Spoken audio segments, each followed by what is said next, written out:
Hey, Sweden's second largest city is the birthplace of Volvo. But are their sports venues as safe, reliable, and Chinese owned? Let's find out. Here are the stadiums and arenas of Gothenburg, Sweden.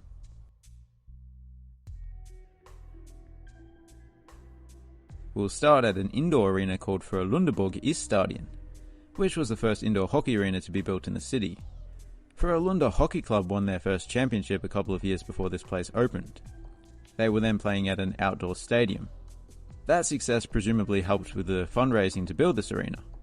There was also a lottery where those that bought tickets were in the running to win a Volvo 144.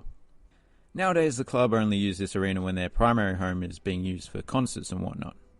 We'll get to that one later on. As for the design, well, it's pretty simple. A wooden arched roof shelters a single tier of seating. But at least the video board is modern. And overall the venue seems to be in good condition. I wonder if that Volvo 144 is still knocking about. Probably not. Next door is a stadium called Slottsskogsvallen, which means the Castle Forest Field. How majestic. With a name like that, you'd expect there to be a forest nearby. There is. But where's the castle?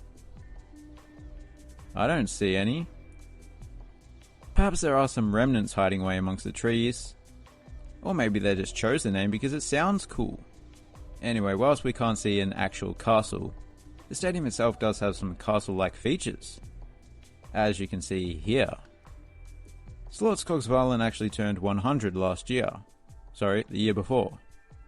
And in that long life, it has hosted a very wide array of sports.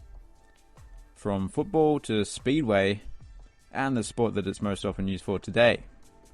That being athletics. What a lovely little ground.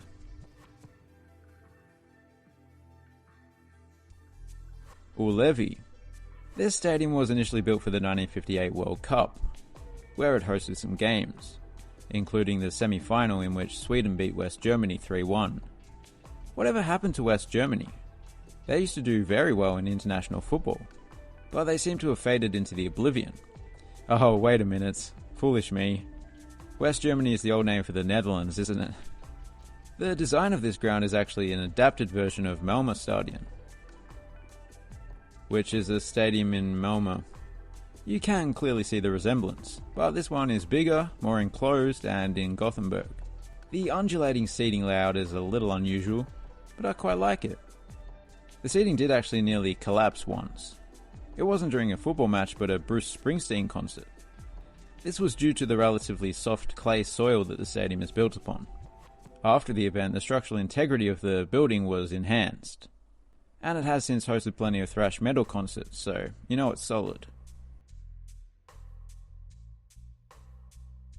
Yes, just when you thought we were done with Ullevi, Gamla Ullevi comes along.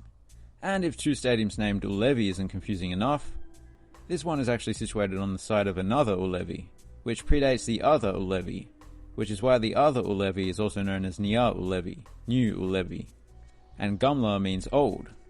So even though it's much newer than New Ullevi, I guess I'm lost now.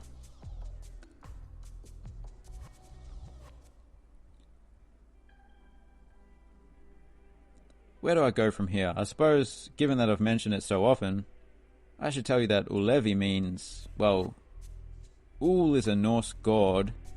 He is the god of games and hunting and that. And Ullevi means like Ul's temple. I've said in the past that I like to see a separation between church and stadium, but I never said anything about Norse temples. Anyway, whilst the stadium is smaller than Nya Ullevi, it is football specific, which is one reason why so much more football takes place here. The design is a lot less distinctive though. Scandinavium. This cleverly named arena may look familiar to fans of the Calgary Flames, or fans of the popular potato-based snack that comes in a cylindrical container. This one actually predates the Saddle Dome by over a decade, but it was suspiciously open just a few years after Pringles were first released. In actuality, the preliminary design work began in the early 60s. There were just a lot of setbacks. When it first opened with a capacity of 14,000, it was the largest covered arena in all of Northern Europe. Back in the early days, the entire facade was orange, which was a little bit controversial. Not quite as controversial as it would have been if it was built in 1970s Belfast, though. I should mention that this place hosted the Eurovision Song Contest in 1985. Of course, Sweden is the most successful Eurovision nation, along with the Republic of Ireland. Last year's winner was Switzerland. I can't help but notice a commonality between those countries. Bravida Arena. We are in the home of IKEA, not Gothenburg specifically, but Sweden. So I suppose it shouldn't be too surprising that this is basically a flat-pack stadium. I'd imagine it was slightly more complicated to put together than a Skogstad dining table. But then again, I've never assembled a stadium, so who knows? I also don't think it came in a cardboard box, rather dozens of freight containers. One thing we can be sure of is that Bravida Arena won't be illegally dumped at the end of a quiet cul-de-sac after 1.5 years' use.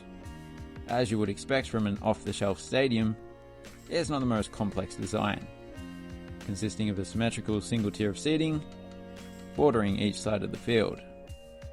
It's simple but effective, I suppose. I like that pattern on the seating. Now for some honourable mentions. Valhalla Idrottsplatz. That's another name relating to Norse mythology. Just think, if history took a different path, and Scandinavia was more like Arabia, there could be people being executed for insulting Odin. Oh look, you can see Ullevi in the background. Åby Stadion. I assume the pitch is being dug up in these shots. Unless this is a new grey grass variety that the Swedes have come up with. Nope. It's ice. I should have seen that one coming, really. Stadion.